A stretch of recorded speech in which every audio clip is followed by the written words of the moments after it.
La nature a paré nos amis les bêtes de fourrures somptueuses. Vouloir les copier en les interprétant artificiellement est un pari difficile.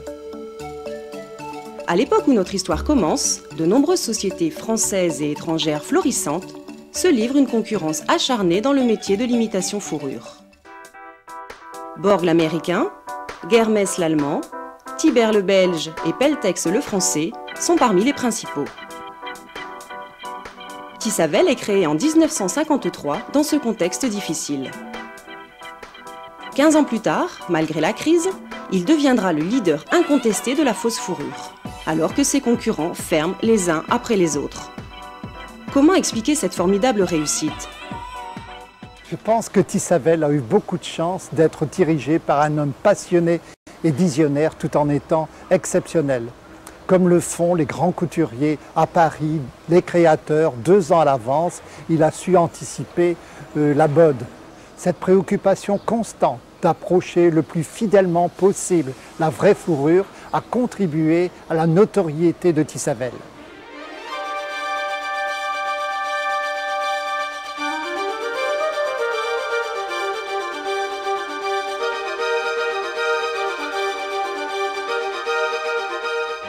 C'est en 1953 que la société est créée par les 2 enfants de M. Gustave Tiberghien père, dirigeant de la société Tibert à Menin. Son fils Gustave et sa fille Marie-Louise vont travailler côte à côte durant 5 ans. Ils vont se séparer pour raisons familiales en 1958. Dès lors, Gustave Tiberghien devient propriétaire de Tissavel en France et sa sœur de Tibert en Belgique. Tissavel démarre en mai 1953 avec 8 métiers à tisser. Dans un local loué de 1500 mètres carrés, d'une usine désaffectée d'Halluin appelée le Caoutchouc. La direction est confiée à un Lillois, Georges Pouille, remarqué par son futur beau-père pour ses idées novatrices. Il s'avérera au fil des années un leader exceptionnel. Alors pour le marché français, nous avons fabriqué durant 5 ans des pluches pour doublage et du teddy-bear, une imitation de poil d'ours, et j'ai eu la chance d'avoir à mes côtés 2 collaborateurs d'exception. Achille Vanide, pour la partie tissage, car je n'y connaissais vraiment rien, et Ernest Van Eslander pour la partie mécanique, avec qui j'ai eu une complicité de tous les instants. Au début, il fallait faire pratiquement avec rien. Alors, pour une anecdote, j'avais mon burin à affûter et j'avais pas de meule. Alors, j'allais dû voir le voisin chez Tegesen et Verport, et quand je demandais de le faire, le contremaître, il disait « Ton patron, il ferait peut-être mieux vendre son Cadillac et t'acheter une meule. » En mai 1954, André Delrue rejoint la société pour la création du service commercial France. Puis, en 1957, Lionel Watine pour la mise en place d'un atelier d'électricité et d'électronique. Je suis sûr de ne pas oublier l'année que je suis rentré à Tissavel, car c'était l'année de mon mariage, en 1957. Certaines machines de fabrication n'existaient pas dans le commerce. De ce fait-là, on était bien obligé de les réaliser nous-mêmes. Et chacun y avait son rôle à jouer. Georges Pouille faisait les plans. Ernest et moi, avec l'équipe, on s'occupait pour la réalisation de ces machines. C'était vraiment une époque théorique parce que tout était inventé. En 1957, l'entreprise prend de l'extension et l'usine du caoutchouc devient trop exiguë. La direction décide alors de faire l'acquisition de l'usine Wallard, située rue de Lincel à Halluin. L'ensemble du matériel y est transporté. Le déménagement se déroule de façon exemplaire, sans trop perdre de production. En 1958, Tissavel décide de diversifier ses activités par la création d'un département ameublement. Baptisé Douvel, il est placé sous la responsabilité de Paul Ladon, un Tourquenois connu de la famille Tiberghien. Le coiffeur, c'était une réalisation qu'on a fait tout au début. On a sorti un tissu avec blanc, avec des longues fibres, très longues fibres. Et il a fallu trouver l'idée de présenter ça d'une autre façon qu'en 70, 140 ou 140 au carré. si bien qu'on a découpé sur un patron sur une tôle, la forme d'un ours. Cette tôle était placée sur l'envers du tissu et au cutter, les ouvrières coupaient tout le tour le long pour avoir le modèle de l'ours qui se présentait comme ça à plat. C'était vraiment ingénieux et magnifique à voir. Oui, avec une très longue fibre brillante. Oui. Cette production a bien marché? Ah oui, là, n'en faisait pas assez. Hein. Là, je vais toujours réclamer des pièces parce que c'était très, très demandé, hein, les coins de feu. Oui. La production de carpettes est le début de la création de toute une gamme de produits dérivés, comme les dessus de lit et les accessoires.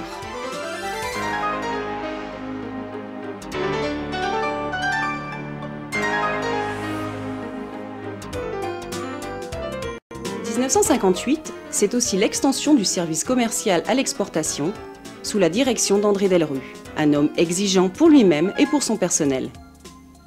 Un directeur très objectif dans ses stratégies commerciales.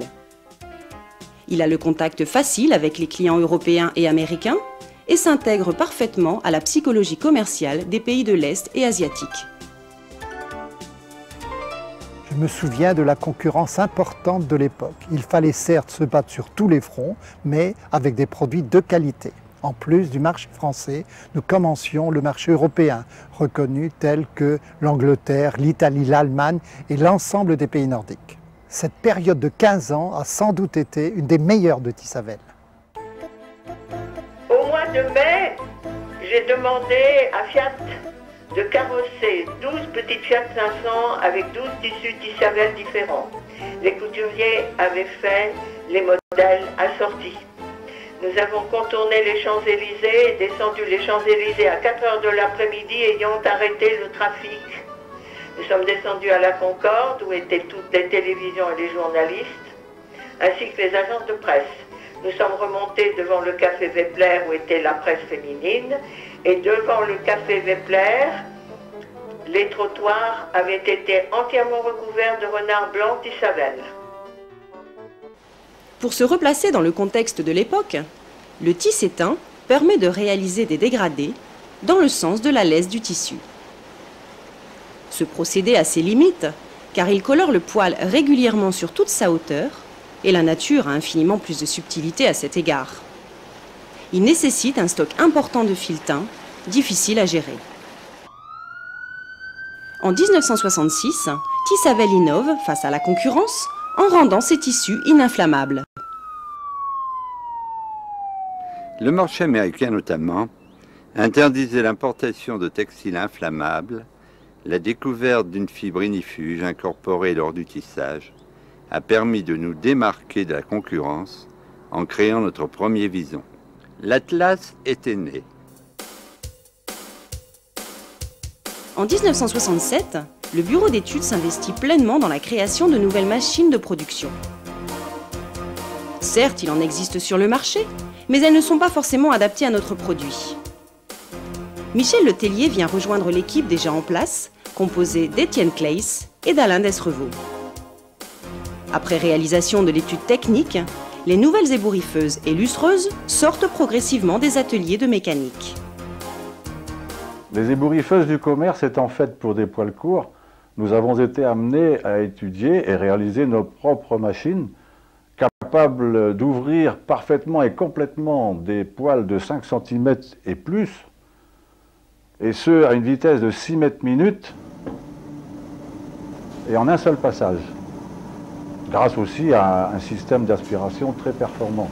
Plusieurs exemplaires seront réalisés rapidement et seront complétés par la suite de tondeuses mises en continu et aussi de rétracteuses.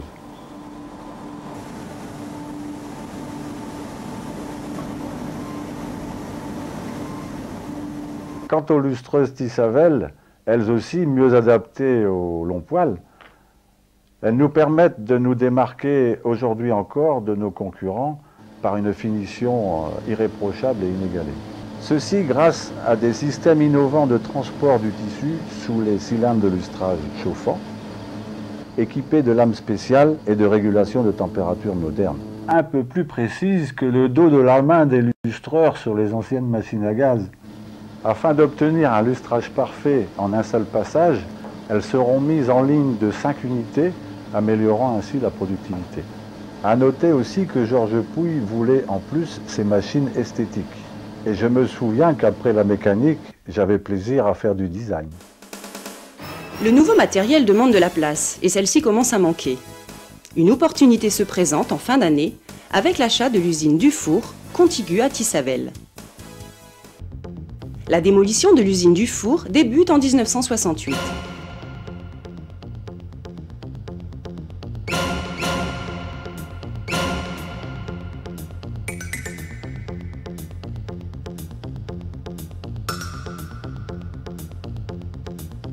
La cheminée est abattue dans un nuage de poussière phénoménal.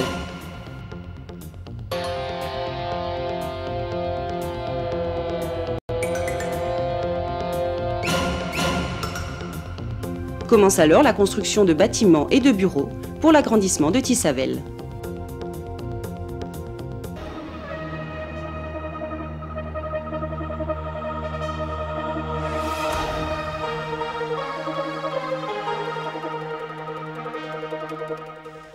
Imaginez une entreprise très moderne, très performante, visant l'excellence.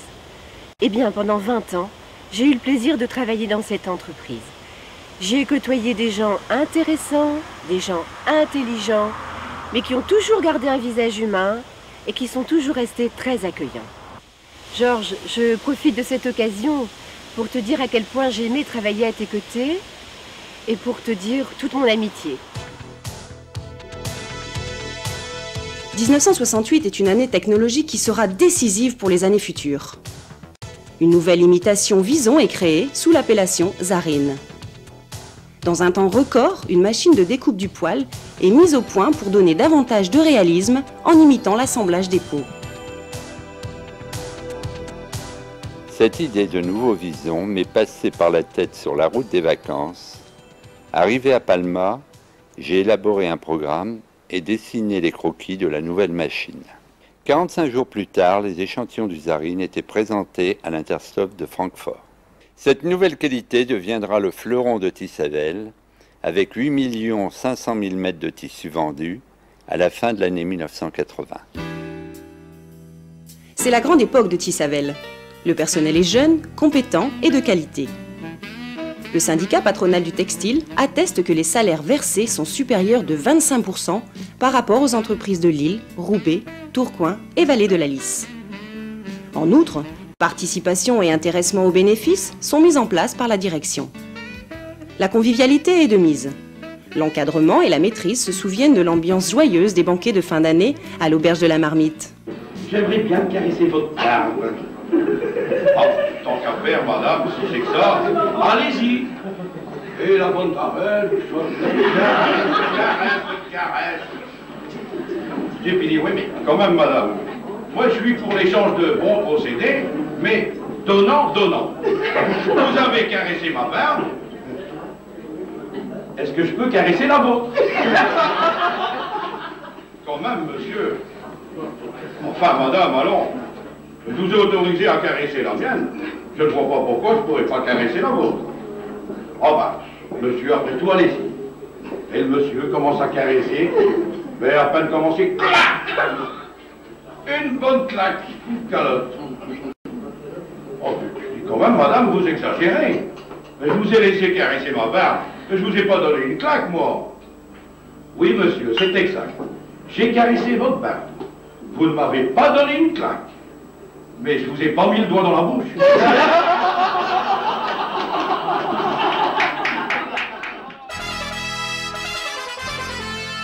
C'est aussi le début des voyages offerts à l'ensemble du personnel ayant 10 à 15 ans d'ancienneté dans l'entreprise.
One, two, three, je te dis la vérité. Wahad juste là-bas, qu'est-ce que tu crois? Championne du monde? Qu'est-ce que tu crois? Si on me brasse ses péchés? Qu'est-ce que tu crois? Ça va ou quoi? Qu'est-ce que tu crois? En 1970, devant la disparition des teinturiers à façon, Tissavel décide de créer son propre département teinture. Par manque de place, un local est loué à Houplin, à environ 10 km. Le 15 juin, la première partie de production sort du tunnel de teinture. En 1971, une grande idée va révolutionner le métier lui-même. Ne posséder qu'un stock de pièces écrues, de hauteurs différentes, pouvant être imprimées rapidement à la demande du client. Nos concurrents utilisent l'impression directement sur le poêle par l'intermédiaire du cadre plat ou du pochoir rotatif. Mon idée est de procéder différemment pour effectuer des impressions plus sophistiquées afin de colorer le poêle sur des hauteurs différentes.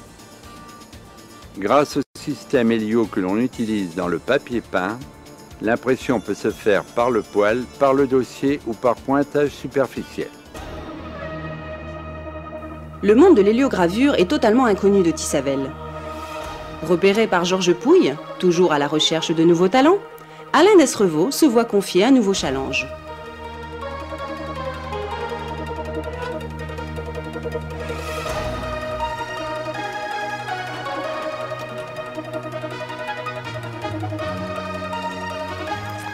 À cette époque, j'étais responsable de l'imprimerie créée en interne et j'avoue avoir hésité un moment lorsque Georges Pouille m'a proposé ce nouveau challenge parce que dans le fond, je n'y étais pas obligé.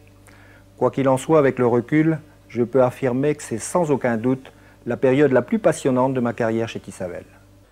Il a fallu d'abord apprivoiser la technique de la gravure Helio, puis réaliser des centaines de dessins sans avoir aucune formation artistique à la base. Et je suppose que ma formation de dessinateur industriel m'a quand même beaucoup aidé.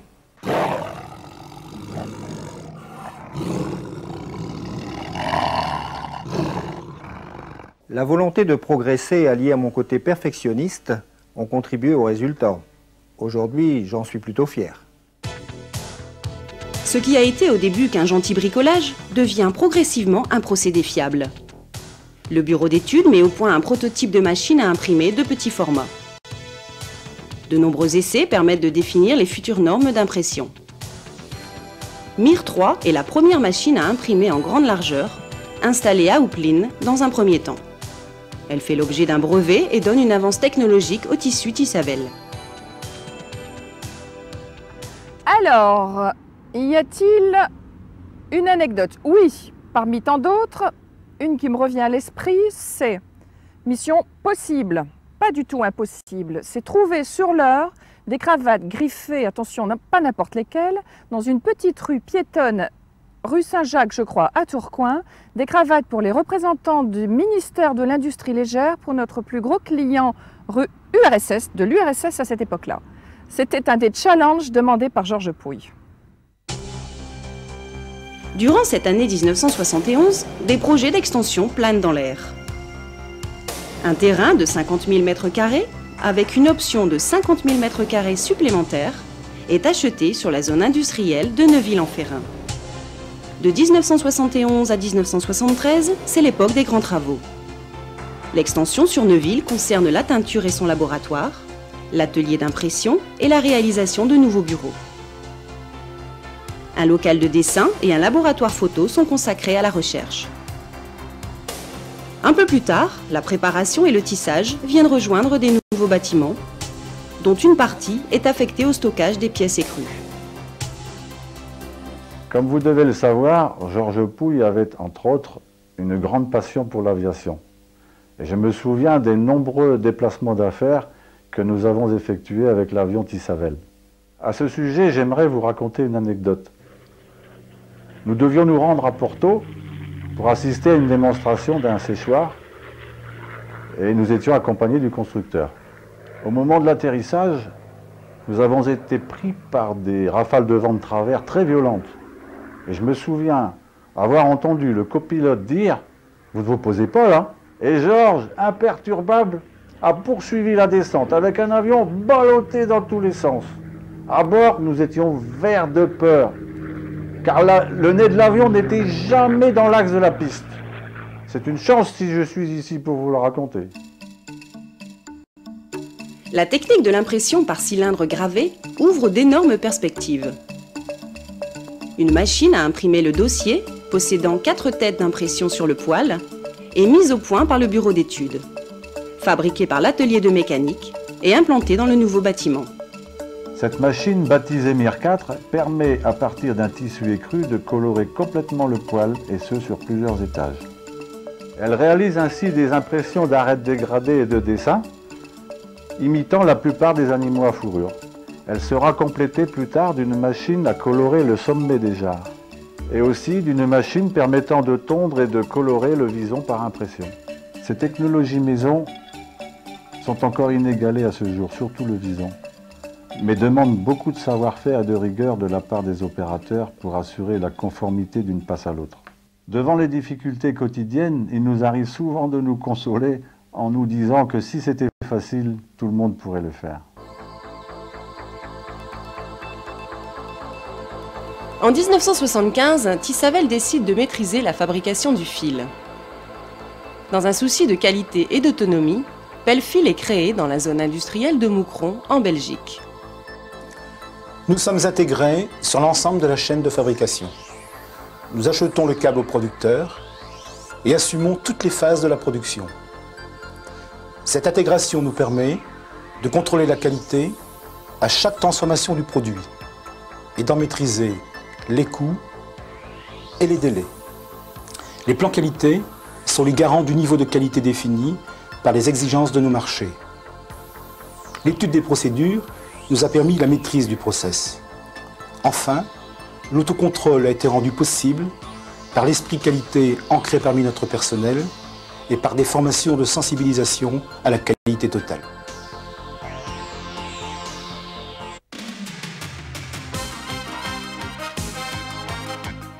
Les affaires sont réellement florissantes et la nouvelle collection d'une qualité exceptionnelle. Fait unique dans les annales de l'Interstoff, après seulement 2 jours de salon, Tissavel a vendu toute sa production de l'année suivante. Les exposants et les visiteurs n'en reviennent pas.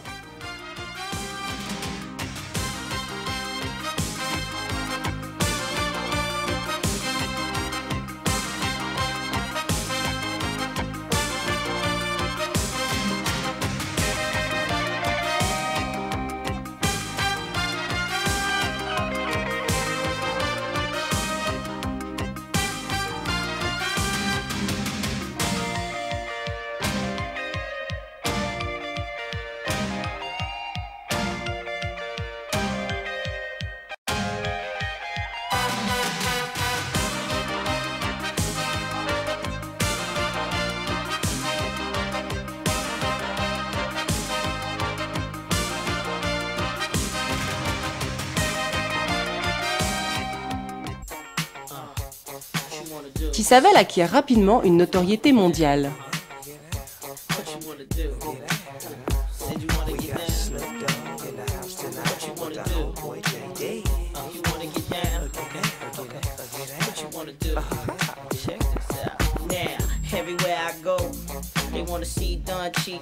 Les échanges de visites avec les clients américains, russes et asiatiques s'intensifient.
En juin 1986, Tissavel est honoré à Madrid, en Espagne. Georges Pouille se voit attribuer la médaille d'or de la qualité des textiles et du prêt-à-porter.